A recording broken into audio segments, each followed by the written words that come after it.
আরে ভাই 1 বছর আগে ছিলেন বিলাই, টক শোতে যান নাই, অনলাইনে কানেক্টেড হইছেন, সেখানেও কি যেন নক করছে, বাসা থুয়ে দৌড়াইতেছেন। মানে এটা তো আমরা মানি। এর মানে আপনারা বিলেই তো ছিলেন। এখন আপনি বাঘ হয়ে উঠছেন, সেই বাঘের কণ্ঠ কার সাথে দেখাইতেছেন? এই দেশের নিরীহ মানুষের সাথে। আওয়ামী লীগ কয়টা ধরে হেসতে পারছেন? কয়টা আওয়ামী লীগের বিরুদ্ধে অ্যাকশনে যাইতে পারছেন? কোটি কোটি টাকা খায় ওই হাজিম সেলিমের লোক স্টেজে উঠান। অধ্যত্ব আর অহমিকা আপনারা এইবার লাস্ট চান্স, যদি বাদ দিতে না পারেন আপনাদের দেশে আর কোনো রাজনীতি থাকবে না, মানে থাকবে না, মনে রাখেন। চূড়ান্ত অধ্যত্ব এবং অহমিকার সিম্বল ছিল শেখ হাসিনা। শুধু তার পদত্যাগ না, পতন হয়েছে, দিল্লিতে গিয়ে লুকাইতে হয়েছে। সুতরাং আপনারা তো তার ধারে কাছেও না। সালাউদ্দিন ভাই থেকে শুরু করে অন্যান্যরা সংস্কার কমিশনে যেই গার্ডস নিয়ে, যেই অ্যাটিটিউডে কথা বলেন, আমরা আহত হই।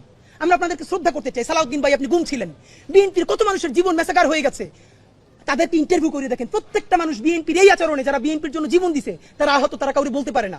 আমাদেরকে অগণিত বিএনপি কর্মীরা ধরে বলে, ভাই আপনারা যেটা বলেন এইটা শতভাগ সত্য, একটা দলের কাঠামোর মধ্যে আছে, বলতে পারতেছি না, কিন্তু এভাবে নেওয়া যায় না।